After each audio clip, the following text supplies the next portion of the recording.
मेरे प्रिय भाई और बहनों, आप सभी का स्वागत है इस कार्यक्रम में जिसका नाम है ईगल साइज। मैं विश्वास करता हूं कि आपने और आपके मित्रों ने और आपके परिवार वालों ने सभी ने आशीष पाई है। आपके ईमेल हमें संकेत देते हैं कि आपने कितनी आशीष पाई है। आप अपने दोस्तों को बताएं कि इस कार्यक्रम को जरूर देखें। हम आत्मिक अनुभव के बारे में अध्ययन कर रहे हैं क्योंकि हमें इसकी बहुत आवश्यकता है ये अंतिम दिनों में, क्योंकि परमेश्वर इन अंतिम दिनों में अपने सामर्थ को बहुताई से उंडेलने के लिए जा रहा है। कोई भेदभाव रखे बिना उम्र का, जाति का, ऐसा कुछ नहीं। इसका हमें परिणाम ये मिलेगा कि हमारी आत्मिक आंखें खुल ही जाएंगी। जब हमारी आत्मिक आंखें खुल जाएंगी, आप एक आत्मिक स्तर में पहुंच जाएंगे। जब आप ऐसा करेंगे, आप विभिन्न प्रकार के अनुभव को अपने जीवन में महसूस कर पाएंगे। इसको हम कैसे लागू करेंगे और आत्मिक रीति से समझ पाएंगे, और इसलिए आपको इस प्रकार के अनुभव की जरूरत है। इसका क्या कारण है कि परमेश्वर ने हमें यह कार्यक्रम को शुरू करने के लिए अनुमति दी है। इन अनुभव की सत्यता को हम समझ पाएं, ताकि जब आपका ऐसा अनुभव हो, आप ये ना समझे कि ये कुछ ऐसा कल्पना है या शैतान की ओर से कोई चाल है। ये सही में परमेश्वर की ओर से है। आज डॉक्टर ब्रूस हमारे मध्य में है। डॉक्टर ब्रूस, आपका हम स्वागत करते हैं। धन्यवाद। पिछले कुछ हफ्तों से आप ऐसे ही जा रहे हो बिना ही सूप पिए हुए। हाँ, मैं भी सोच रहा था ये क्या हुआ। ठीक है, खाना तो बना हुआ था। जब सूप आपके पास लेके आ रहे थे, आप जा चुके थे। ओह, तो उन्होंने हमें बताया, आज जैसे ही मैं आमीन के शब्दों को कहूँगा और वो दरवाजे पे खड़े रहेंगे और आपके लिए सूप लेके आएंगे। मैं भाग नहीं पाया वैसा। मुझे लगता आपका सूप तीखा होने के कारण से। उसके लिए मैं आपसे क्षमा मांगता हूँ। फिर भी मुझे पसंद है। हाँ, ठीक है। पिछले कुछ हफ्तों से हम स्वर्गदूतों के बारे में बात कर रहे हैं, अलग अलग प्रकार के स्वर्गदूत। हम दूसरे स्वर्गदूतों के बारे में बात करेंगे जिनका नाम है राष्ट्रों के स्वर्गदूत, क्योंकि हर राष्ट्र के ऊपर एक स्वर्गदूत हाँ, है। बिल्कुल सही है। विभिन्न प्रकार के इसमें स्वर्गदूत हैं। पहला, वचन के आधार पर ये राष्ट्रों के लिए स्वर्गदूत हम देख सकते हैं। दानियल 10 अध्याय 21 वचन। यहां पे गब्रियल स्वर्गदूत परमेश्वर के द्वारा भेजा गया दानियल की प्रार्थना का उत्तर देने के लिए, और उसने कहा, मुझे कुछ समय के लिए रोक दिया गया फार्स के प्रधान के द्वारा 21 दिन के लिए, जब तक मीकाएल जो आपका राजकुमार है नीचे आया मेरी मदद करने के लिए। 12 अध्याय उसका 1 वचन में इस प्रकार कहता है, मीकाएल आपका राजकुमार, आपका प्रधान दूत इस्राएल के लिए बहुत अच्छे तरीके से हम जान पाएंगे, जैसा गब्रिएल ने ऐसा कहा, हर राष्ट्र के ऊपर एक प्रधान स्वर्गदूत ठहराया हुआ है, खास करके इस्राएल। उसका नाम मीकाएल है। सही है। यहां पे एक स्पष्ट वचन है जो इस प्रकार कहता है, हर एक राष्ट्र के ऊपर एक दूत है। हाँ, बिल्कुल। आप क्या कहते हैं? बिल्कुल, जैसे आपने अभी कहा कि पर्शिया के जो राजकुमार है वे शैतान के अनुशासन पर चलते हैं, वे गिरे हुए स्वर्गदूत हैं, और उनका जो राष्ट्र है वो भी जीवित परमेश्वर को मानते नहीं। आप देखो, 2 प्रकार है इसमें। शैतानिक स्वर्गदूत जो इन राष्ट्रों के ऊपर अधिकार रखते हैं और राज करते हैं, और दूसरा है परमेश्वर का स्वर्गदूत। उस राष्ट्र के लोग चुनते हैं कि किसकी सेवा वे करने चाहते हैं। बिल्कुल सही। और कौन सक्रिय रहे। मैं आपका ध्यान दानियल की किताब 10 अध्याय में लेके जाना चाहता हूं। अगर आप इसके ऊपर देखेंगे वचन 13 और 20 वचन को, हम यहां पे 2 बातों को देखते हैं। 13 में इस प्रकार लिखा है, फारस के राजा का प्रधान मेरा सामना किया रहा। यहां पे लिखा हुआ है प्रधान। 20 वचन में इस प्रकार लिखा है, जब तक उसने कहा, क्या तू जानता है कि मैं किस कारण तेरे पास आया हूं? जब मैं फारस के प्रधान से लड़ने को लौटूंगा और जब तक मैं निकलूंगा, तब यूनान का प्रधान आएगा। हम देखते हैं फारस का प्रधान, यूनान का प्रधान और बड़े बड़े प्रधान स्वर्गदूत सही है। हर एक राष्ट्र के लिए सही हैं। है। और हमारे पास जो नाम है मीकाएल, जो इस्राएल का प्रधान है। हाँ बिल्कुल। क्या आपका कुछ ऐसा अनुभव है ऐसे स्वर्गदूतों से जो राष्ट्रों को चलाते हैं? हाँ, जब मैं सेवा कर रहा था, एक स्वर्गदूत, ये बात जो है सिंगापुर की है, हम्म जब मैंने ये विशाल स्वर्गदूत को देखा, वो खड़ा हुआ था तब हम्म 400 से 500 फुट ऊंचा वाह। था। और आप जानते हो कद कोई मुख्य बात नहीं है। परमेश्वर जो कहता था, मतलब वो जो अधिकार था उनमें, बल, सामर्थ, और उसने अपना तलवार को उस राष्ट्र के बीच में रखा हम्म और कहा, आज इन्हें चुनना है हम्म कि सेवा प्रभु की करना है या इस संसार का। और हाँ, ये 7 साल पहले की बात है कि कई रोकर प्रार्थना करने वाले विश्वासी लोग सिंगापुर में थे, इसलिए सफलता से परीक्षा पार की। बिल्कुल सही।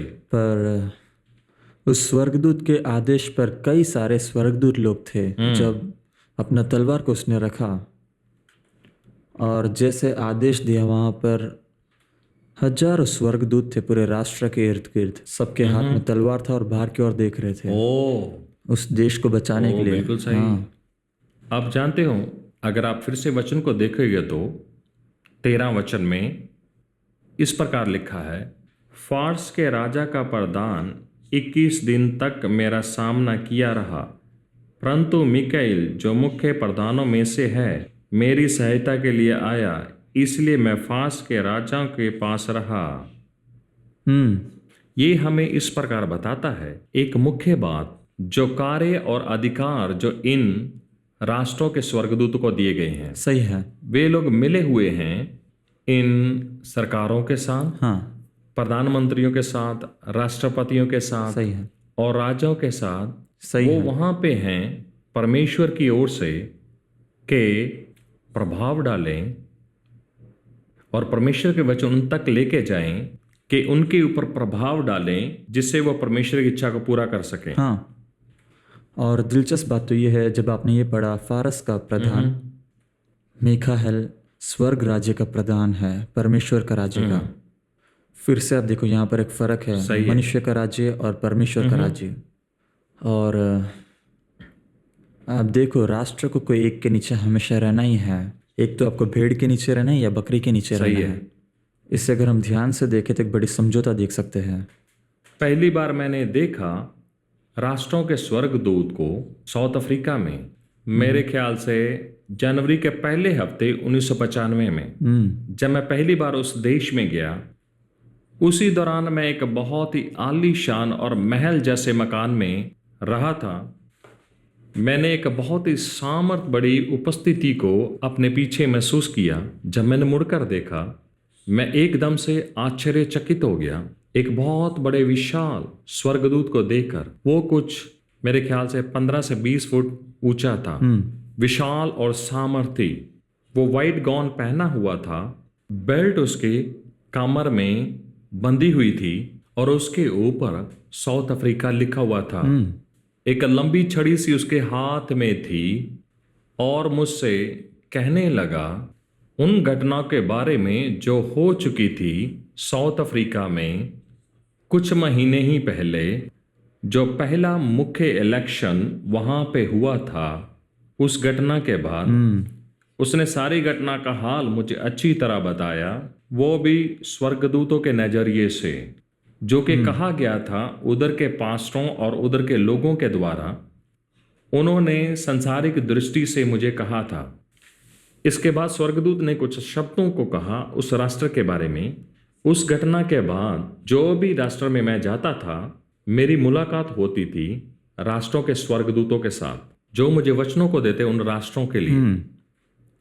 यहाँ पे हम देख सकते हैं, ये अद्भुत है, राष्ट्रों के स्वर्गदूत और दुष्ट दूत राष्ट्रों के। सही है।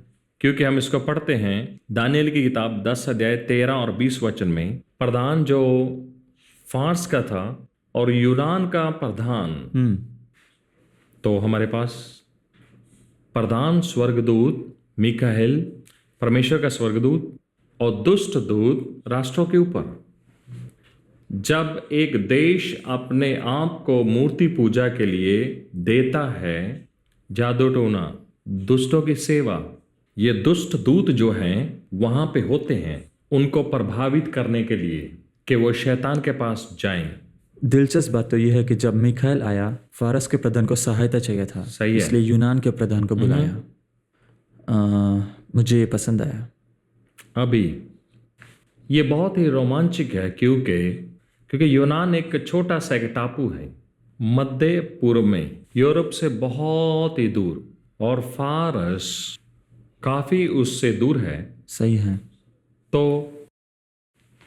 पूर्व दिनों में फारस के राज्य में उसका प्रभाव इतना ज्यादा था कि वो मध्य पूर्व राष्ट्र को भी काबू में कर पाया। बिल्कुल। उसके बाद का जो और अगला राष्ट्र था वो यूनान था। हाँ। उनकी सीमाएं जो ऐसी थी कि वो आपस में मिलते थे, बिल्कुल। इसलिए इन्होंने उन्हें बुलाया। हाँ। ये बिल्कुल ऐसा लगता है जैसे रेसलिंग में होता है। हाँ, ताली बजाओ। इसमें दूसरा एक व्यक्ति होता है, अपना हाथ दो, अपना हाथ दो। वहां पर छोटा सा एक प्रधान सही है। आप जानते हो क्या, जो हमारे साथ है वो हमारे विरोध से बढ़कर है। मिखाइल फारस के प्रधान पर भारी पड़ा, इसलिए उन्हें मदद की जरूरत पड़ी, और वो सिर्फ एक दूत था। क्या ऐसे आपने दुष्ट दूतों को देखा है जो अपने प्रभाव को सरकारों और अधिकारियों के ऊपर डालते हैं? मैंने उन्हें देखा तो नहीं है, लेकिन अनुभव किया है, उनके कार्यों को बहुत अच्छी तरह से अनुभव किया है। एक बार ऐसा समय था मलेशिया में, परमेश्वर ने मुझे खुली दर्शन में बताया कि एक बड़ा अंधकार छाया हुआ था इन सरकारी घरों के ऊपर, और मुझसे कहा भविष्यवाणी करो कि परमेश्वर की प्रकाश उन पर छा जाए। और मुझे ये भी बताया कि बड़े महलों से लेकर खेलने के मैदान में परमेश्वर का अनुभव महसूस कर पाए। और मैंने देखा ये सब टूट रहा था, तुरंत नहीं था, धीरे से ये जो अंधकार की सामर्थ्य एक एक कर कर टूट रहा था, और फिर अंधकार को धीरे से दूर करने लगा। ये सब कुछ धीरे से हो रहा था, एकदम से, तुरंत ही नहीं। कब हुआ ये? कुछ 10 साल पहले मलेशिया में। सही है। हाँ। जैसे कि राष्ट्रों के ऊपर दूत हैं, वैसे ही शहरों के ऊपर भी हैं। हाँ। और कस्बों के ऊपर भी हैं, ताकि ऊपर से वो नीचे फैल सकें, हर एक के ऊपर। तो हम एक दूसरे दल को देखेंगे, कलीसिया के ऊपर स्वर्गदूत। इसके लिए हमारे पास एक बहुत ही अच्छा वचन है जिसको हम देख सकते हैं प्रकाशित वाक्य 2 और 3 में। जब प्रेरित यूहन्ना पहली बार यीशु मसीह को देखता है, पहले अध्याय में वो देखता है उनके हाथ में 7 तारे। परमेश्वर उनके सामने प्रकट होता है 7 समाधानों के बीच में। प्रभु खुद ही उसको स्पष्ट रूप से कहता है अध्याय 1 के 20 वचन में इस प्रकार के, अर्थात उन 7 तारों का भेद जिन्हें तूने मेरे दाहिने हाथ में देखा था, और उन 7 सोने की दीवटों का भेद, वे 7 तारे 7 कलीसिया के दूत हैं, और वे 7 दीवट 7 कलीसिया हैं। यहाँ पे हम देख सकते हैं वचन के द्वारा परमेश्वर के मुंह के शब्दों को कलीसिया के स्वर्गदूत और प्रेरित यूहन्ना को परमेश्वर के द्वारा आदेश दिया गया। जैसे कि दूसरा अध्याय पहला वचन में, एफेसस की कलीसिया के दूत को ये लिख, स्मरना की कलीसिया के दूत को ये लिख, परगमन के दूत को ये लिख, थीतुरय के स्वर्गदूत को लिख, और ऐसा आगे भी।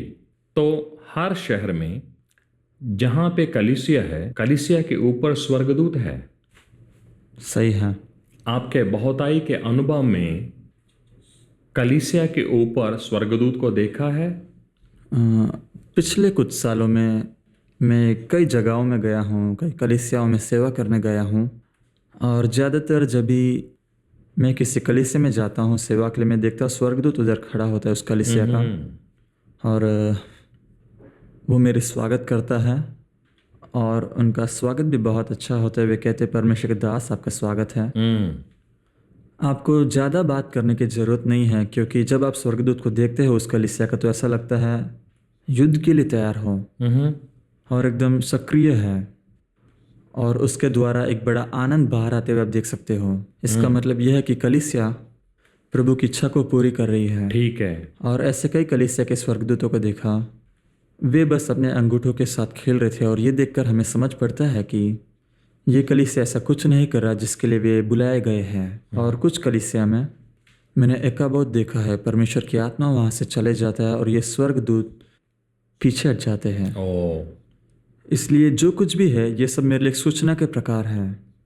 और दिलचस्प बात यह है, कलीसिया जो भी अभी हमने देखा और उनके जो स्वर्गदूत लोग हैं कलीसिया के, वहाँ पर ऐसा लिखा है कि उन स्वर्गदूतों को लिखो। ये कलीसिया को यूहन्ना के तरफ से एक पत्र की क्या ज़रूरत है? क्योंकि एक प्रबंधक की तरह या फिर एक आत्मिक अधिकार के कारण कि वे प्रभु के वचन को पूरा होते देख पाए। दूसरा एक संदेशक जो है संत यूहन्ना, वो प्रभु के भविष्यवाणी वाले संदेश को प्रकट कर रहा था। कलीसिया में कुछ इस प्रकार चल रहा है और इस प्रकार सबको व्यवहार करना होगा। इसलिए आप देखो उस समय वहाँ पर एक सक्रिय कार्य चल रहा था। इसलिए जो बात मैंने समझा है कि कलीसिया के जो स्वर्गदूत होते हैं वे अपनी सेवकाई को पूरी तरह से निभाते कि वो जीवन को बोले और स्वर्ग के आशीष को प्रदान करे। इसलिए उनके पास ऐसे भी कई कार्य है जिसमें वे व्यस्त रहे।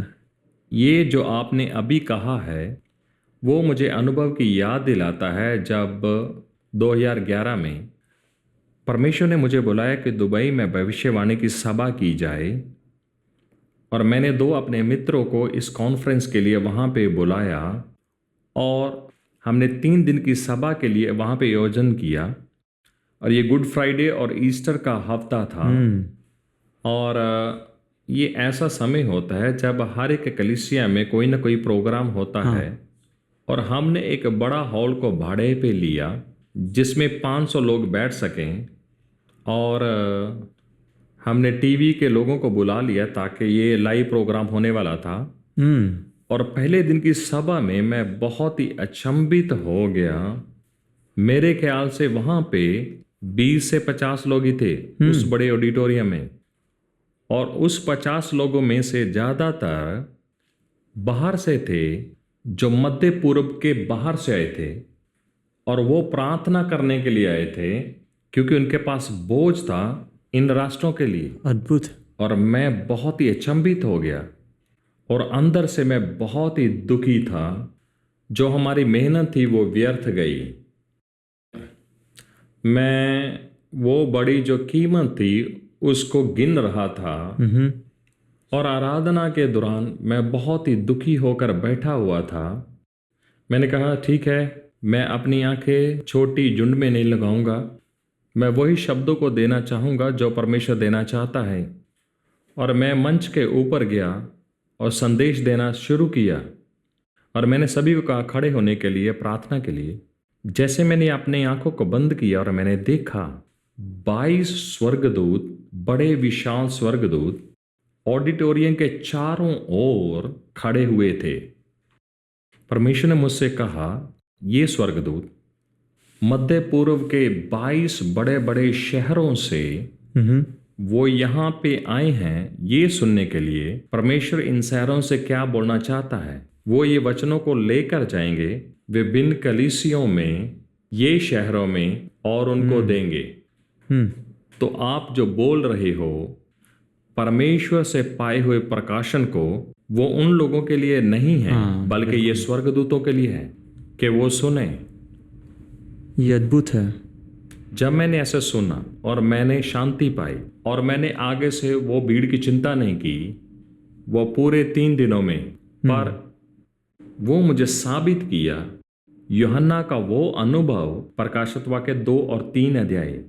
सही है। आप जानते हैं कलीसिया के वो स्वर्गदूत और शहरों के वहां पे इकट्ठे हुए पतमस के टापू में यूहन्ना के सामने, क्योंकि वहां पे कोई भी रास्ता नहीं था 7 कलीसियों में वो वचनों को दे सके, वो संदेश दे पाए।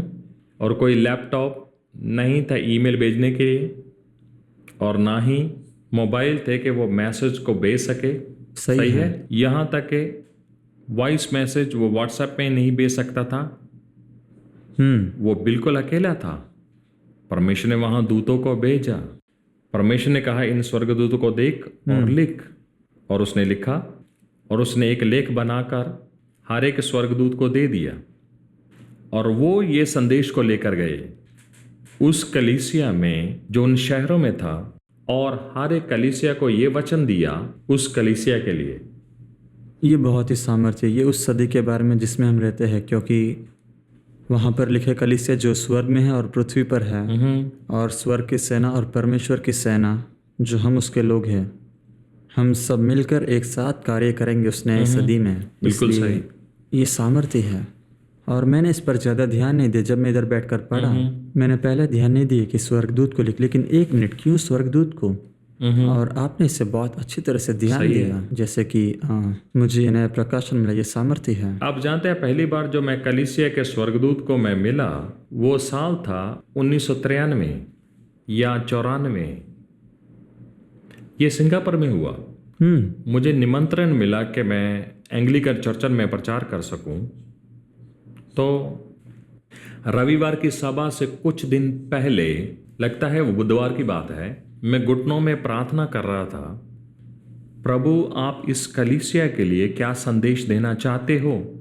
जैसे मैं परमेश्वर की राह ही देखता, और स्वर्गदूत मेरे कमरे में आया और कहा, मैं उस कलीसिया का स्वर्गदूत हूं जिसमें आप जा रहे हो वचन सुनाने के लिए। इस कलीसिया में ये आपको संदेश देना है। और उसने मुझे दिखाया उस कलीसिया के पाप और समस्या के बारे में, और उसने कहा जब आप आओगे तुम ये सब कहना। सही में आप जानते हो उसी रविवार को मैं अभी गया। आप सब जानते हो। कलीसिया का एक परचीन मुझे लेने के लिए आया और मुझे वहां लेके गया। रास्ते में ही मुझे कलीसिया के बारे में बताना शुरू किया। मैंने कहा अभी मत बताओ, मैं कुछ नहीं सुनना चाहता हूं, आप मुझे सभा के बाद बता सकते हो। उस रविवार के दिन उस कलीसिया का पादरी भी वहां पे था। आप जानते हो, वो अपने महिमा के वस्त्र पहना हुआ था, और मैंने अपने संदेश का पहला भाग दिया। मैं बीच में से रुककर पादरी की ओर मुड़कर कहा, श्रीमान जी आपकी अनुमति से मैं स्पष्ट कहना चाहता हूं जो परमेश्वर ने मुझे बताया है। हाँ, उसका क्या मतलब है? मैंने उनको सब कुछ कहा जो स्वर्गदूत ने मुझे बताया था, और कलीसिया एकदम से मौन में बदल गई।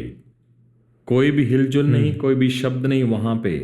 मैंने अपना संदेश पूरा किया, सभी लोग एकदम से जल्दी से गायब हो गए। कलीसिया का प्राचीन ने मुझे घर में वापस छोड़ दिया, और वो भी चुप था। मैंने उसकी तरफ मुड़कर देखा, उसकी आंखों में से आंसू बह रहे थे। उसने कहा, जो कुछ भी आपने कहा वो बिल्कुल स्पष्ट से और सब सत्य था, जो कुछ भी हमारी कलीसिया में चल रहा था। उसने कहा, वो और उसकी पत्नी सालों से प्रार्थना कर रहे थे परमेश्वर उनके कलीसिया में भविष्यवक्ता को भेजे ताकि वो बोले जो बातें घट रही हैं। सचमुच परमेश्वर ने आपको भेजा है। यह पहला समय था जो मैंने कलीसिया के स्वर्गदूत को देखा। क्या उन्होंने आपको फिर से बुलाया? या दोबारा वापस मत आना? ये बोलने की जरूरत नहीं है। हाँ, ये बिल्कुल अद्भुत है। आप जानते हो उनके जो अभिनंदन या जिस तरह से वे मेरे साथ बात करते हैं, उससे मैं जान जाता हूँ कि वे सक्रिय है या निष्क्रिय। जैसे संतो, हाँ, लेकिन उनके व्यवहार ही काफ़ी है। मुझे लगता है हमें उसकी भी जरूरत नहीं। जब हम उस वातावरण में पहुँचते वो अपने आप से ही सही है। हाँ। अब जानते हो, अगली बार नेवल जॉनसन और मैं पास्टर स्टीवन स्टेलेंस की कलीसिया में, जो हमारे अच्छे मित्र, उनके वहाँ पे बोलने के लिए हम लोग जा रहे थे। मैं नहीं जानता हूँ जो स्वर्गदूत को मैंने देखा कि वो कलीसिया का स्वर्गदूत था कि नहीं। ठीक है, उस समय तक मैं और नेविल कुछ चिंता में थे, कुछ गंभीर बात करने के लिए, जैसे कि गहरा आत्मिक अनुभव के बारे में, खास करके उन मुलाकातों के लिए जो परमेश्वर के संतों के द्वारा होती है या किसी प्रधान स्वर्गदूतों के द्वारा। हम लोग ने यह निर्णय ले लिया, हम लोग ऐसा नहीं कहेंगे ये संतों ने हमारी मुलाकात ली, वो संतों ने मुलाकात ली, बस ऐसा ही कहेंगे एक स्वर्गदूत के द्वारा, जो कि वो भी असत्य तो नहीं है, वो भी स्वर्गदूत कहलाते हैं। हमने योजना बनाई आराधना के दौरान मुझे याद नहीं कि मैं बोलने के लिए जा रहा कि नेविल बोलने के लिए जा रहा है। आराधना के दौरान एक स्वर्गदूत तेजी से मेरी तरफ बढ़ रहा था और मेरे से थोड़ा ही लंबा था और उसके हाथ में बहुत ही लंबी तलवार थी।